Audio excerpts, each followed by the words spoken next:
Hello welcome guys, this is CA Piyush Mittal और आपका स्वागत है हमारे चैनल में। गाइस आज हम बात कर रहे हैं पीएमईजीपी यानी prime minister employment generation programme. दोस्तों आज हम बहुत प्रैक्टिकल एस्पेक्ट की बात करेंगे, यानी मैं आपको प्रैक्टिकली बताऊंगा कि आप जब इस स्कीम को अप्लाई करते हैं तो किन चीज़ों को आपको फेस करना होता है, कहाँ कहाँ पर आपको दिक्कतें आती हैं। तो दोस्तों आगे बढ़ते हैं इस स्कीम के बारे में बिना टाइम वेस्ट किए हुए। और अभी तक अगर आपने हमारा कोई चैनल सब्सक्राइब नहीं किया है तो आप सब्सक्राइब कर सकते हैं। तो गाइज सबसे पहले हम बात करते हैं हमारे फीचर्स के बारे में। स्कीम के फीचर्स क्या क्या हैं। स्कीम के फीचर की बात करें तो आप इसमें 25 लाख रुपए तक, अगर आप मैन्युफैक्चरिंग सेक्टर के अंदर अप्लाई कर रहे हैं तो 25 लाख रुपए तक का आप लोन अप्लाई कर सकते हैं। लेकिन अगर आप सर्विस सेक्टर में हैं तो आप 10 लाख रुपए तक का लोन अप्लाई कर सकते हैं। तो दोस्तों अब बात करते हैं हम सब्सिडी के बारे में। जनरली अगर देखा जाता है तो कई बार सब्सिडी को लेके काफी बार इश्यूज रहते हैं। वो इश्यू किस तरह से है मैं आपको बता देता हूँ। आप अपनी स्क्रीन पर देख पा रहे होंगे, अगर जनरल कैटेगरी के अंदर हैं और अगर आप अर्बन एरियाज के अंदर आप अपना बिजनेस सेटअप कर रहे हैं तो आपको अपने लोन अमाउंट का 15% सब्सिडी मिलेगी, यानी आपके लोन अमाउंट का 15% अमाउंट सरकार चुका देगी। अब दोस्तों सरकार चुकाती किस तरह से है, किस तरह से आपको पैसा मिलता है, किस तरह से आपको सब्सिडी मिलती है, तो हम सभी बातों के बारे में आगे बढ़ते हैं। तो सबसे पहले देखते हैं सरकार आपको सब्सिडी कैसे देती है। दोस्तों सरकार सब्सिडी देने के लिए आपको एफडी कर देती है, यानी कि जैसे ही आपको लोन मिलता है आपको एक एफडी कर देती है जिसके अंदर उसकी मैच्योरिटी 3 साल की होती है। यानी कि अगर इस स्कीम के अंदर जा रहे हैं तो आप 3 साल से पहले अपने इस एफडी को नहीं तोड़वा सकते हैं। तो दोस्तों आप देख सकते हैं स्क्रीन पर कि जनरल कैटेगरी के अंदर 15% की अर्बन के लिए सब्सिडी है, यानी आप शहरी क्षेत्र में काम कर रहे हैं। दूसरा है रूरल एरियाज के अंदर, यानी आप ग्रामीण क्षेत्र के अंदर काम कर रहे हैं।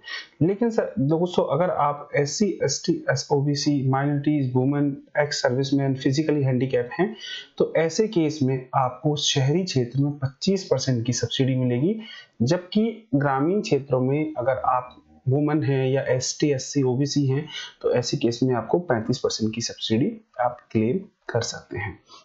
तो दोस्तों आगे चलते हैं, हम बात करते हैं आगे कि इस प्रोजेक्ट के कॉस्ट के कंपोनेंट्स क्या क्या होते हैं। दोस्तों आपने कोई भी कैपिटल एक्सपेंडिचर या वर्किंग कैपिटल का जो रिक्वायरमेंट है आप अपना अमाउंट यहाँ से फाइनेंस करवा सकते हैं। इस स्कीम के अंदर आप फाइनेंस करवा सकते हैं।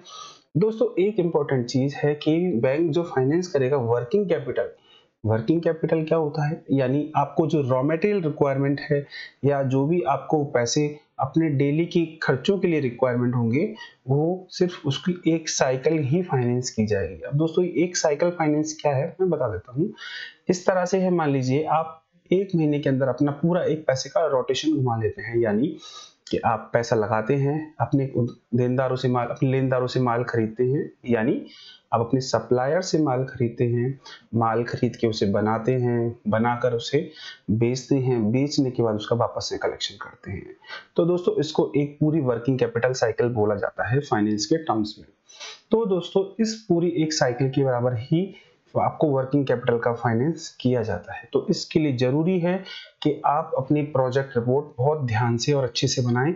अगर आप उसमें उल्टा सीधा अमाउंट भर रहे हैं तो कई बार प्रोजेक्ट रिपोर्ट आपकी कैंसिल हो जाती है या उसे डिपार्टमेंट रिजेक्ट कर देता है।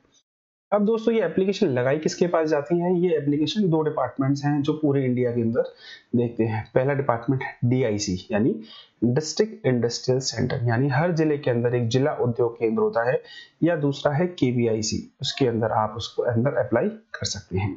तो दोस्तों इसमें प्रोजेक्ट कॉस्ट क्या होगी। इसमें प्रोजेक्ट कॉस्ट है, अगर आप जनरल कैटेगरी के अंदर हैं तो आपको 10% की प्रोजेक्ट कॉस्ट आपको खुद को लगानी होगी। दोस्तों एक चीज ध्यान रखिएगा, अगर आपकी प्रोजेक्ट की वैल्यू 25 लाख से ऊपर है तो आप इस स्कीम में नहीं जा सकते, क्योंकि मैक्सिमम प्रोजेक्ट कॉस्ट ही इसके अंदर 25 लाख रुपए हो सकती है। और अगर आप ST SC हैं या वुमन है या नॉर्थ ईस्टर्न रीजन के अंदर आप बिलोंग करते हैं तो आप 5% मार्जिन मनी से ही काम कर सकते हैं, यानी 25 लाख का 5% सवा लाख रुपया आपको लगाने की जरूरत होगी। तो दोस्तों आगे बढ़ते हैं, कौन कौन इसके अंदर अप्लाई कर सकते हैं। दोस्तों कोई भी अप्लाई कर सकता है, लेकिन अब मैं जो आपको बता रहा हूँ मेरा एक प्रैक्टिकल एक्सपीरियंस रहा है। नॉर्मली अगर आप as State Bank of India के अंदर अगर कोई पार्टनरशिप फर्म लेकर जा रही है तो उसे दिक्कत आती है, क्योंकि SBI कहता है कि इस जगह पर इस तरह का हमारे पास कोई सर्कुलर नहीं है, तो ऐसे में आपको दिक्कत आएगी। कोशिश कीजिएगा आप इंडिविजुअल हो या प्राइवेट लिमिटेड कंपनीज हो, ओके गाइस, और या सेल्फ हेल्प ग्रुप्स हो, कोऑपरेटिव सोसाइटीज हो, इस तरह से आप अप्लाई कर सकते हैं। मोस्टली सबसे अच्छा रहता है इंडिविजुअल्स के लिए। आगे चलते हैं गाइस। फाइनेंशियल एजेंसी, मैं जहां तक बात करूं, सभी प्रकार के बैंक, जितने भी बैंक्स आप देख रहे हैं वह इनके लिए एलिजिबल हैं, बशर्ते कि वो नेशनलाइज हैं, प्राइवेट बैंक्स हैं और रीजनल रूरल बैंक्स हैं। कुछ कोऑपरेटिव बैंक्स भी हैं जो कि इसके लिए एलिजिबल हैं। अब बात करते हैं how we can capitalise expenditure on cash credit limit we utilise. आप पढ़ सकते हैं working capital at least one should be touch 100%, यानी आपने जो वर्किंग कैपिटल लिमिट ली है वो कम से कम 100% आपकी अचीव होनी चाहिए। तो आप इस तरह से वर्किंग कैपिटल का यूटिलाइजेशन और कैपिटल एक्सपेंडिचर का यूज कर सकते हैं, जो कि कोई बहुत बड़ा एक इश्यू नहीं है। आगे बढ़ते हैं दोस्तों। विलेज इंडस्ट्री है, रूरल एरियाज हैं। रूरल एरियाज का डेफिनेशन है, कोई बहुत इंपॉर्टेंट नहीं है। रूरल एरियाज यानी जहां पर 20,000 से ज्यादा की पॉपुलेशन नहीं है।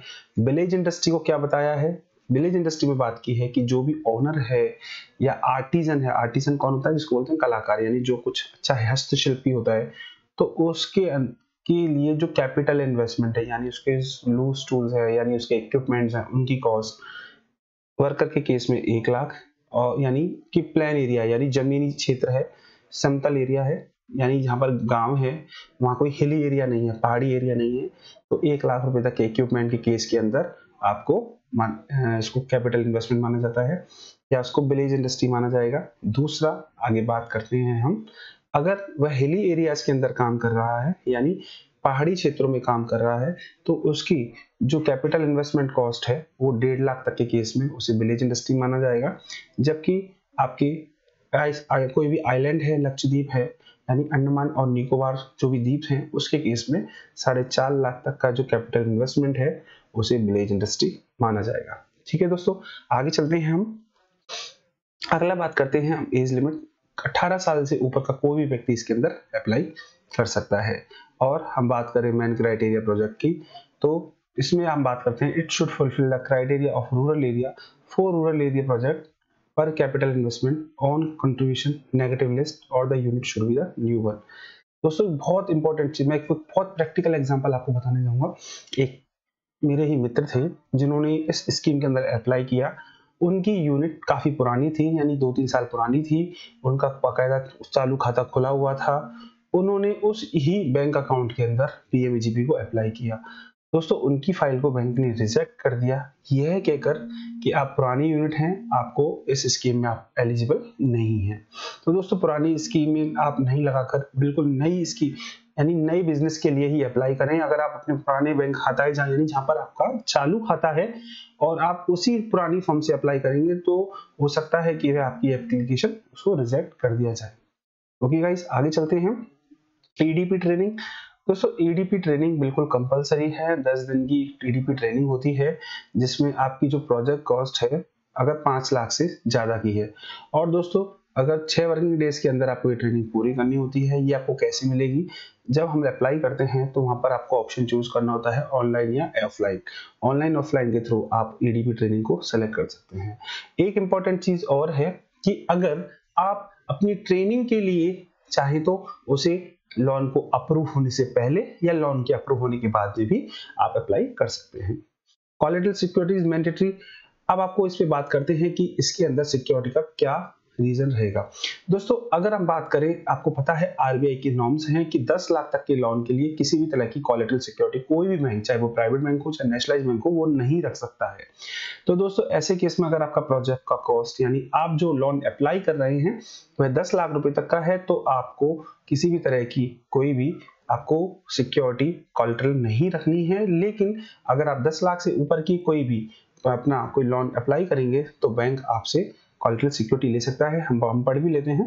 एज पर RBI guidelines the project costing up to ₹10 lakh under PMEGP loan are free from collateral security.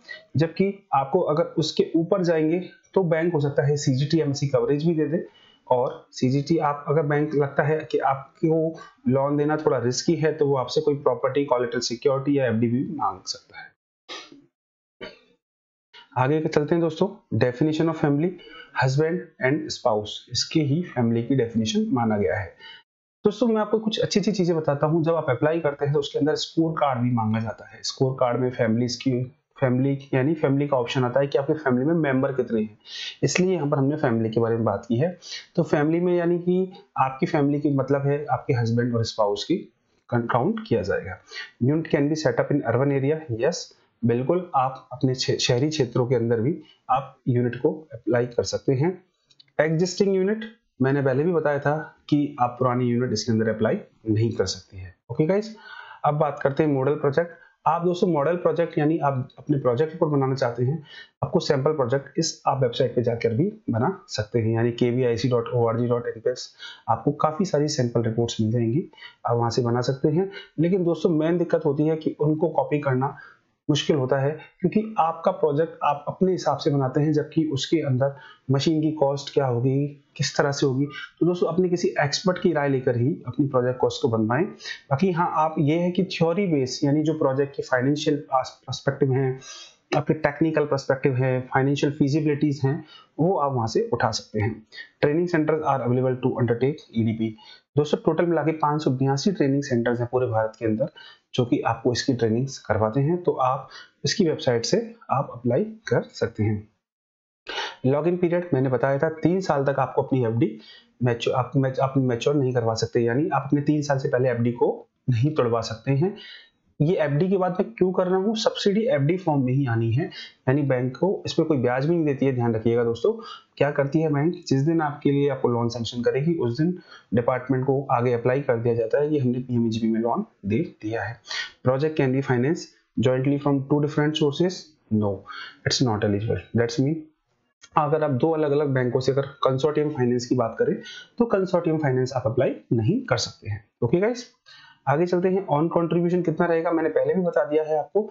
अगर जनरल कैटेगरी है तो आपको कम से कम 10% का कंट्रीब्यूशन लगाना होगा, लेकिन ST, SC, ladies, OBC, north eastern region हो गया और आपका हैंडीकैप हो गया, बॉर्डर एरियाज हो गए, ऐसे केस के अंदर आपको 5% की कैपिटल कंट्रीब्यूशन लगानी मैंडेटरी है। ओके गाइस, आगे बढ़ते हैं। Thank you very much. और आपको अगर वीडियो अच्छा लगा हो तो प्लीज लाइक कीजिएगा, शेयर कीजिएगा, सब्सक्राइब कीजिएगा। Thank you very much.